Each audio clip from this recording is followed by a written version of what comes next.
What is Maqasid al-Shari'a? Higher objectives of Islamic law. This is a simple introduction to the subject which has engaged the minds of many people in today's world. It has always been an important subject, but in modern times it has assumed greater importance. Before we go into the Maqasid al-Shari'a, let's try to understand what exactly Sharia is. Sharia literally means a route to a watering place or a visible and well marked out trail. In Islam means a clear path or a highway to be followed by all the believers. The Quran uses the term Sharia with the meaning of religion, that is, a way ordained by God for man to travel on in the course of his life. The word Sharia was used in the Prophet's time, may peace be on him, for the essentials of Islam, that is, the sum total of Islamic laws that were revealed to the Prophet of Islam in the form of the Quran.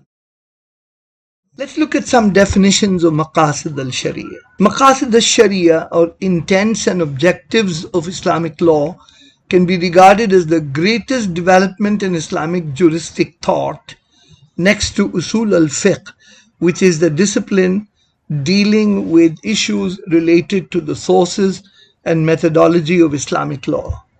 Thus, it generally stands as the equivalent of the philosophy of law as usually understood in secular jurisprudence. The Islamic legal system is trying to achieve or secure certain goals or values. These are known as the Maqasid al-Shari'a. They are quite similar to the modern interests or values that the legal system seeks to preserve and implement. These interests were discussed in detail and finalized by the Muslim jurists 1,000 years ago. The first Western theory of the purposes or ends of law was developed by Jering in the late 19th century. Let's look at the basic objectives of the Maqasid itself. The Maqasid, or the objectives of Islamic law, are to populate and civilize the earth, preserve the order of peaceful coexistence therein, ensure the earth's ongoing well-being and usefulness through the piety of those who have been placed there as God's vicegerents, ensure that people conduct themselves justly, with moral probity and with integrity in thought and action, and that they reform that which needs reform on earth, tap its resources, and plan for the good of all. The central theme of Maqasid al-Shari'a.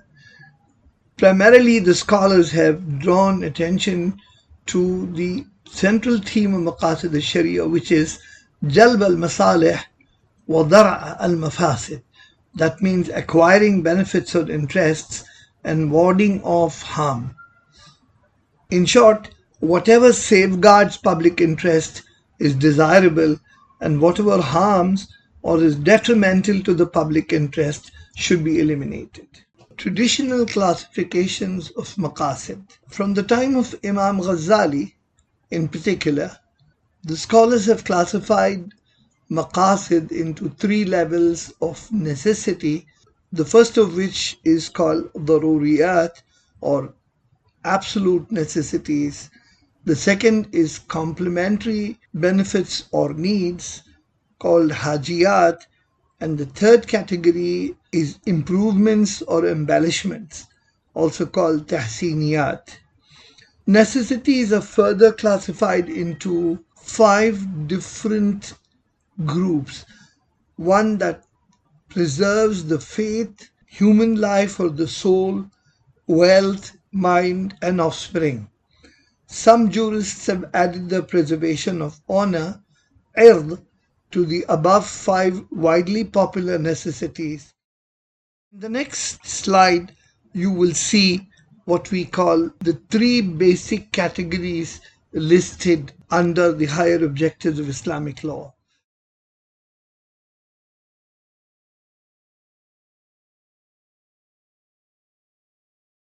Followed by the main maqasid which we just discussed, preservation of faith, life, wealth, mind, progeny, and honor.